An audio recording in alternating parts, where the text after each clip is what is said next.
না বেগুনি না আলুর চপ। এখন থেকে ইফতারে থাকবে শুধু ডিমের চপ। হ্যালো এভরিওয়ান, আসসালামু আলাইকুম। সবাই কেমন আছেন? আশা করি সবাই আল্লাহর রহমতে সুস্থ আছেন, ভালো আছেন। আলহামদুলিল্লাহ, আমরাও আল্লাহর অশেষ রহমতে ভালো আছি। আলুর চপ এবং বেগুনি তো অনেক খেয়েছেন, এবার না হয় ট্রাই করে দেখুন ডিমের চপ। এই ডিম চপটা কিন্তু অনেকটাই ভিন্নভাবে তৈরি করে দেখাবো। তো আশা করি আপনাদের কাছে ভিডিওটি ভালো লাগবে। কথা না বাড়িয়ে আমি মূল রেসিপিতে চলে যাচ্ছি। বিসমিল্লাহ। ডিমের চপ বানানোর জন্য প্রথমেই আমি এখানে 1 কাপ পরিমাণ বেসন আর নিয়েছি ময়দা আর চালের গুঁড়া 2 চামচ করে 4 চামচ নিয়েছি। সবগুলোকে আমি এখন চেলে নিব। বেসন আর ময়দাটা অবশ্যই চেলে নেওয়ার চেষ্টা করবেন, এতে করে কিন্তু চপগুলো বানানোর পর অনেকটা ক্রিস্পি হবে আর ভাজার সময় দেখবেন চপগুলো অনেকটা ফুলে উঠেছে। এখন আমি এর মধ্যে দিয়ে দিব 1/2 চা চামচ হলুদের গুঁড়া, দিয়ে দিব 1/2 চা চামচ মরিচের গুঁড়া, দিয়ে দিব স্বাদ অনুযায়ী লবণ। এখানে আমি বেশি কোনো মশলা ব্যবহার করছি না, আপনাদের পছন্দ মতো আপনারা এখানে মশলা ব্যবহার করতে পারবেন। এখন আমি এর মধ্যে অ্যাড করব 1/2 চা চামচ পরিমাণ বেকিং পাউডার। আর বেকিং পাউডার দেওয়ার কারণেই কিন্তু বেগুনি অথবা আলুর চপ, ডিমের চপ সবগুলোই অনেকটাই ফুলকো হয়। এই বেকিং পাউডারটা কিন্তু দেওয়ার চেষ্টা করবেন। এখন আমি সবগুলোকে একসাথে মিশিয়ে নিব।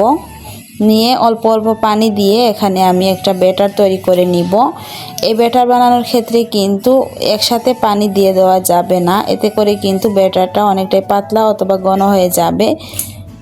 অল্প অল্প করে আমি পানি দিব আর এই বেসনের ব্যাটারটাকে গুলিয়ে নিব।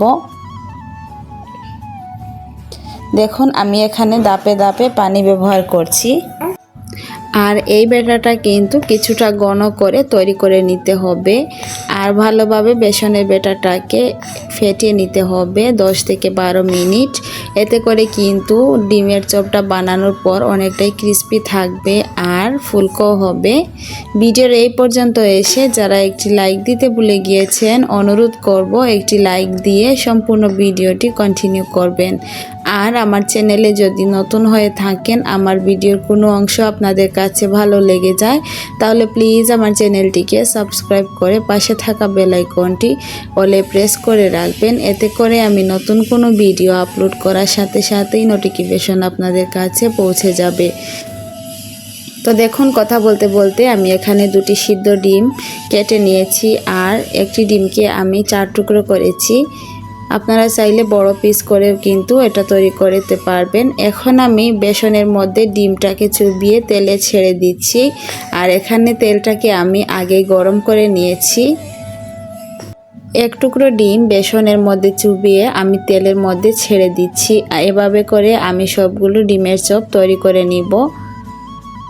এই ডিমের চপটা তৈরি করা কিন্তু খুবই সহজ, অনেকটাই ঝামেলা কম হয় ডিমের চপ যদি এভাবে ইফতারে তৈরি করে নেন। আলুর চপ এবং বেগুনি থেকে কিন্তু ডিমের চপটা খুবই সহজেই তৈরি করে নেওয়া যায় আর হাতে সময়ও বেঁচে যায়।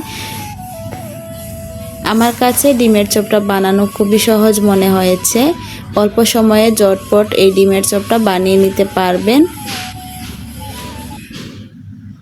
এখন আমি এটাকে উঠিয়ে নিব। অনেকটাই ব্রাউন কালার চলে এসেছে আর এরকমই ব্রাউন কালার করে আমি সবগুলো ডিমের চপ ভেজে নিব। এখানে আমি অল্প করে ডিমের চপ তৈরি করেছি, আপনারা চাইলে বেশি করেও ডিমের চপ তৈরি করে নিতে পারবেন। তো এই ছিল আমার আজকে ডিমের চপের রেসিপি। আপনাদের কাছে কেমন লাগলো প্লিজ কমেন্ট করে জানাবেন। সবাই অনেক বেশি ভালো থাকবেন, সুস্থ থাকবেন। দেখা হবে পরবর্তী কোনো ভিডিওতে। আল্লাহ হাফিজ, আসসালামু আলাইকুম।